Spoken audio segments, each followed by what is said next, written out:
একটি গুরুত্বপূর্ণ আপডেটে তোমাদের সকলকে স্বাগত। তোমরা সকলেই জানো আজকে সোমবার, আজকে কলকাতা হাইকোর্টে এসএসসি মামলার জাজমেন্ট ছিল। তো এসএসসি মামলার জাজমেন্ট ইতিমধ্যে চলে এসছে, এখনও অর্ডার কপি পাবলিশ হয়নি।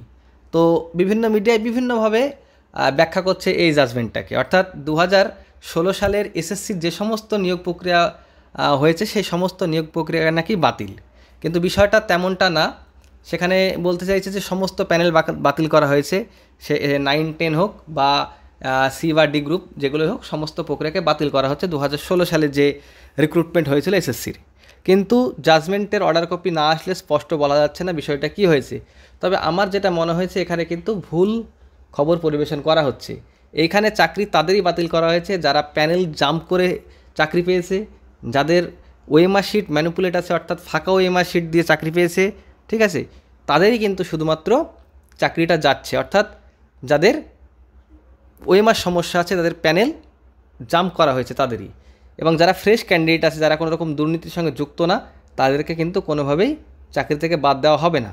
তবে এই মুহূর্তে তারা হয়তো বাতিল হতে পারে, কিন্তু আগামী দিন সেই প্যানেলটাকে রিসাফেল করা হবে, প্যানেলটাকে ক্লিয়ার করে কিন্তু আবারও প্যানেল পাবলিশ করা হবে। এটুকু মোটামুটি আমার মনে হয়েছে। এখন দেখার বিষয় অর্ডার কপিতে কী আসে। তো অর্ডার কপি আসলে অবশ্যই আমার কথাটা হয়তো মিলে যাবে, তোমরা দেখে নিও। তো যারা এখনও পর্যন্ত প্যানিক করছো, বিশেষ করে যারা কোনো রকম দুর্নীতি ছাড়াই চাকরিটা পেয়েছো বা পেয়েছেন, তাদের প্রত্যেককে বলবো টেনশন করার কিছু নেই। আশা করছি আমার কথাটাই মিলে যাবে।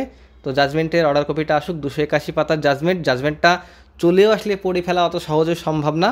তো যাই হোক, আমার মনে হচ্ছে যে যারা ফ্রেশ চাকরি পেয়েছে তাদের চাকরি যাওয়ার কোনো সম্ভাবনা এই মুহূর্তে আমি দেখতে পাচ্ছি না। আমরা দেখেছিলাম এসএসসির যে ডি গ্রুপ, সি গ্রুপ, সেখানে সবথেকে বেশি ওএমআর শিট ম্যানিপুলেট হয়েছিল। সেখানে দেখা গিয়েছে ফাঁকা ওএমআর শিট দিয়ে প্রচুর চাকরি পেয়েছে, তাদের চাকরি যাচ্ছে এই বিষয়ে কোনো সন্দেহ নেই। কারণ আমরা জানি সেই কেসটা সুপ্রিম কোর্ট গিয়েছিল, সুপ্রিম কোর্ট থেকে কিন্তু আবারও কলকাতা হাইকোর্টে পাঠিয়ে দেওয়া হয়। সেক্ষেত্রে সুপ্রিম কোর্টে গিয়েও আর লাভ হবে না, কারণ তাদের চাকরিটা যাওয়ার, তাদের কিন্তু চাকরিটা আলটিমেটলি চলেই গিয়েছে। তো এরকম যারা ফাঁকা ওএমআর শিট দিয়ে চাকরি পেয়েছেন তাদের চাকরি থাকছে না, কিন্তু যারা ফাঁকা ওএমআর শিট না, নিজের মেহনতের চাকরি, পড়াশোনা করে স্টাডি করেছেন, তারা চাকরি পেয়েছেন, তাদের চাকরি কিন্তু থাকছে, বহাল থাকছে। এ নিয়ে কোনো সমস্যা হবে না আশা করছি। তবুও বলবো যে অবশ্যই আমার কথাটাই শেষ কথা না, যেহেতু বিচারপতি মহাশয়রা জাজমেন্ট দিয়েছে, তো জাজমেন্টের অর্ডার কপিটা আসুক, তাহলে কিন্তু স্পষ্ট হয়ে যাবে। তো আজকের ভিডিও এই পর্যন্তই। Thank you.